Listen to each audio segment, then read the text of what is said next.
दीदी मुझे समझ नहीं आ रहा है कि मैं आखिर नीट का प्रिपरेशन कैसे स्टार्ट करूं। दीदी मुझे समझ नहीं आ रहा है कि बैकलॉग्स जो इतना महीनों से जमा हुआ है उसे क्लियर कैसे करूं। दीदी सोचा था एम्स दिल्ली जाऊंगा और टॉप मेडिकल कॉलेज में एडमिशन लूंगा, पर अब मन ऐसे हो गया है कि एक मेडिकल कॉलेज मिल जाए यही बहुत है। दीदी मैं एक ड्रॉपर हूँ, पर अभी तक मेरा पोर्शंस कंप्लीट नहीं हुआ है। तो ये सारे डाउट्स मुझे कमेंट सेक्शन में नी 2025 के एस्पिरेंट्स लिखते हैं।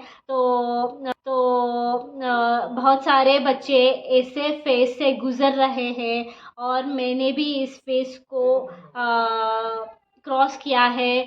और उनमें से ऐसे बच्चे होंगे 2 to 3% जो इन सारे डाउट्स को भूल कर बस मेहनत करते चले जाएंगे और एट लास्ट अपना एक ड्रीम मेडिकल कॉलेज पहुंच जाएंगे। तो इस वीडियो में मैं आपके साथ शेयर करूंगी ऐसा प्लान जो आपको नीट 2025 का पेपर क्रैक करने में मदद करेगा।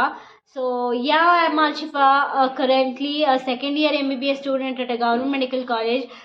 तो इस वीडियो में मैं आपको 5 पॉइंट्स ऐसे बताऊंगी जिसको फॉलो करके अगर आप ज़ीरो पे हो, अगर आप ड्रॉपर हो, अगर आप फ्रेशर हो, आप आपने अपना क्लास 11th को वेस्ट कर दिया है, आपने 12th को वेस्ट कर दिया है, अगर आप 2 to 3 ड्रॉप्स ले रखे हैं और अभी आपको कुछ प्लान नहीं सोचा जा रहा है, तो अगर आप ऐसी कंडीशन में हो तो अगर इस 5 पॉइंट्स को अगर आप फॉलो कर लोगे तो बहुत सारे लोगों के सामने आप पहुंच जाओगे। तो ऐसे कुछ बच्चे होंगे जो इस वीडियो को स्किप कर जाओगे और थोड़े ऐसे भी बच्चे होंगे जो इस वीडियो को देखेंगे पर बस 1 महीना 2 महीना फॉलो करके छोड़ देंगे। तो मैं नहीं चाहती कि आप ऐसे बच्चे बने जो एट लास्ट रिग्रेट कर जाए कि मैंने बहुत सारा बैकलॉग रख दिया और ऐसे। तो मैं नहीं चाहती कि कोई भी एक बच्चा अपना बैकलॉग्स रखे एट लास्ट। यही होता है कि हम लोग कंसिस्टेंसी से काम नहीं कर पाते हैं। और अगर आपको अपने आप पर विश्वास है कि आप कंसिस्टेंसी से वर्क करोगे, डेडिकेटिव से वर्क करोगे, डिटरमाइंड होके वर्क करोगे, तो सच में आप नीट 2025 को क्रैक कर लोगे। ठीक है। और मैं इस 5 पॉइंट्स को जो अभी बताऊंगी, अगर आप सच में उन 5 पॉइंट्स को कंसिस्टिवली आप अगर वर्क कर लोगे तो सच में आप नीट 2025 को क्रैक कर लोगे। ठीक है। तो पहला पॉइंट जो मैं आपको बताऊंगी वो है आप अपने आप को जानिए, मतलब नो योर सेल्फ, मतलब आपके कितने चैप्टर्स हुए हैं, कितने चैप्टर्स अभी बाकी है, और कौन सा आपका वीकेस्ट सब्जेक्ट है, कौन सा आपका स्ट्रॉन्गेस्ट सब्जेक्ट है, और कितने चैप्टर्स के मॉक टेस्ट आपने दे रखे हैं, ऐसे करके। और अभी तक मतलब आपने कोई टाइम टेबल बना रखा है, और अगर कोई ऑनलाइन कोचिंग ज्वाइन कर रखा है और ऑफलाइन कोचिंग ज्वाइन कर रखा है और कोई टीचर को फॉलो कर रहे हैं, मैं कभी भी ऐसा नहीं बोलूँगी कि उन सभी को छोड़ दीजिए और बस मेरा फॉलो कीजिए। मतलब there is no need to change that timetable और what you are doing till now. मतलब आप थोड़ा चेंजेस कर सकते हो अगर आप चाहते हो तो, बट फॉलो कीजिए उसी को। ठीक है।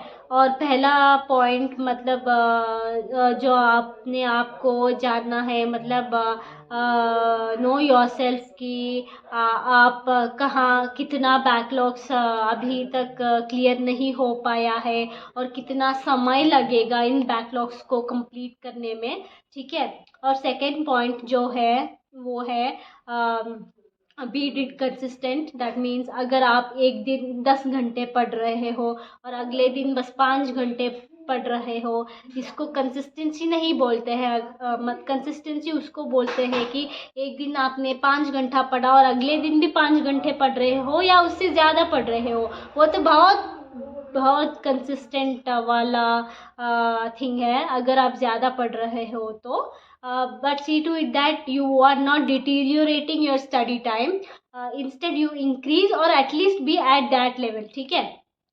और थर्ड पॉइंट है prepare short notes. Preparing short notes is really very important. मतलब लास्ट में जब आपका नीट पास आ जाएगा तो आप बार बार एनसीईआरटी को रिवाइज नहीं कर पाओगे, हर एक लाइन, हर एक वर्ड, हर एक सेंटेंस नहीं कर पाओगे, पढ़ पाओगे, ठीक है। अगर आपने शॉर्ट नोट्स बना रखा है तो आप क्विकली उसको ग्लांस कर सकते हो, और शॉर्ट नोट्स प्रिपेयर करने से आपका कॉन्फिडेंस लेवल बूस्ट हो जाएगा और भूलने के चांसेस कम हो जाएंगे।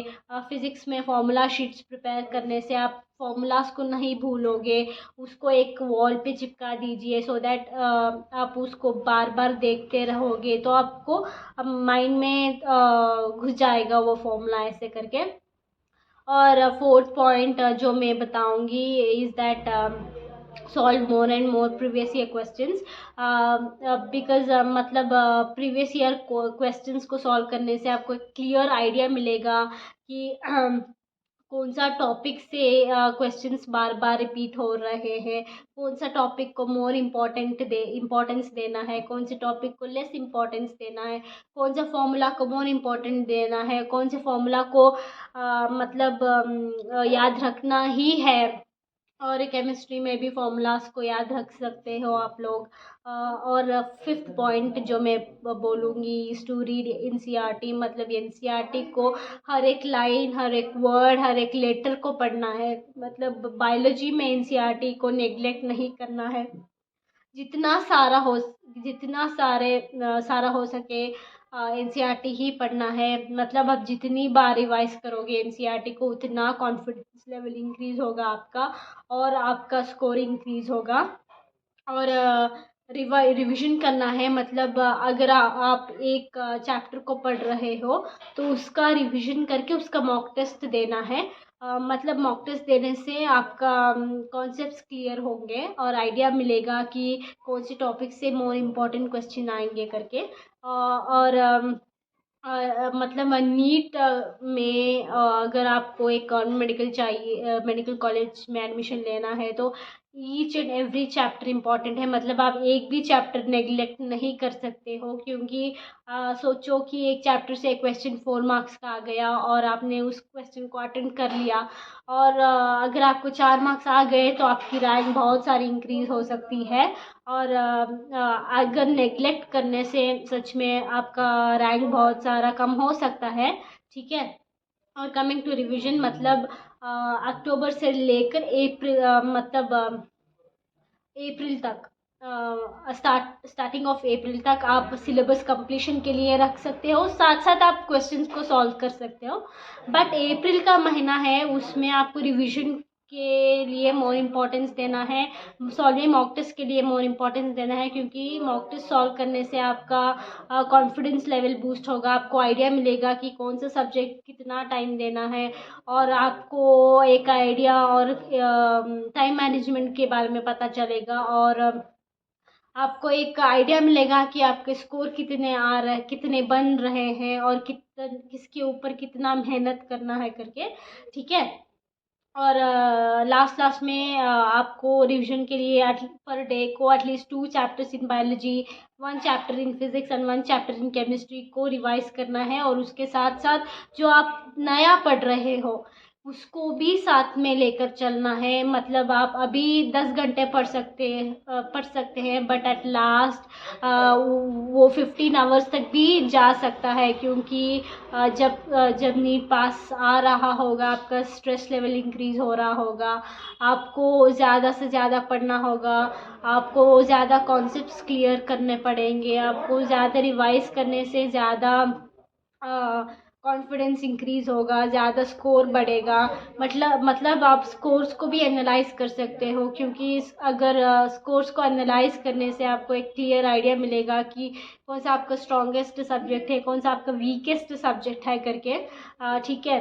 तो ये है रिवीजन स्ट्रैटेजी। मतलब इस दिवाली, मतलब अक्टूबर 31 से भी अगर आप स्टार्ट करोगे तो आपको 6 मंथ्स बचे हैं अभी, तो आप बस अपने आप से वादा कीजिए कि इस दिवाली से लेकर नीट तक मैं दिल लगा के मेहनत करूँगा और अगली दिवाली मैं एक गवर्नमेंट मेडिकल कॉलेज या एक मेडिकल कॉलेज में सेलिब्रेट करूँगा और अपने पेरेंट्स का ड्रीम फुलफ़िल करूँगा। ऐसे करके आप अपने मन में सोचें और दिल लगा के मेहनत करिए, कंसिस्टेंसी बनाए रखें, डिटरमाइंड होके वर्क करें। हार्ड वर्क से कभी मत भागिए, मतलब हार्ड वर्क इज़ ओनली की टू सक्सेस।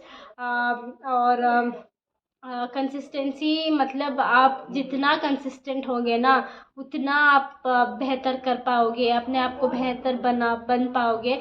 और मन में ये बिठा लीजिए कि कोई भी डिफ़िकल्टी आए, बस मेरा कंसंट्रेशन स्टडीज़ में रहेगा। मतलब इस 6 मंथ्स मेरा माइंड किसी और डिस्ट्रैक्ट नहीं होगा, बस मुझे पढ़ना है, गवर्नमेंट मेडिकल कॉलेज जाना है, बस उतना ही है। अगर इन चीज़ों को आपने फॉलो कर लिया तो 680 प्लस और 700 प्लस स्कोर करने से आपको कोई नहीं रोक सकता और एक ड्रीम मेडिकल कॉलेज जाने से आपको कोई नहीं रोक सकता।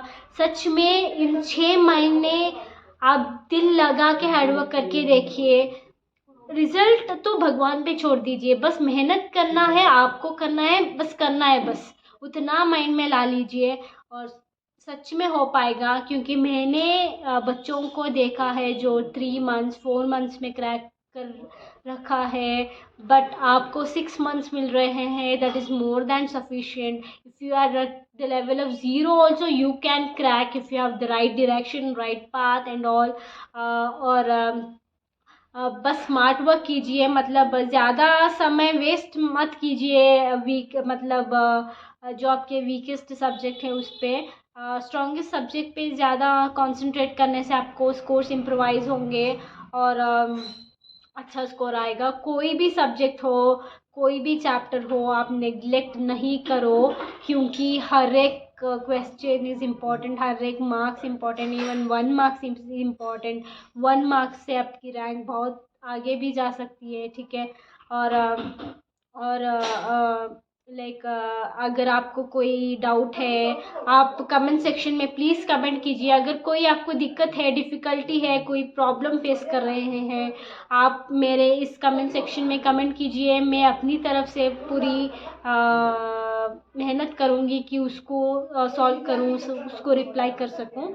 और आपको कोई वीडियो चाहिए मेरी तरफ से, कोई कॉन्सेप्ट क्लियर करना है, आपको मोटिवेशन का वीडियो चाहिए, तो आप कमेंट सेक्शन में भी कमेंट कर सकते हैं।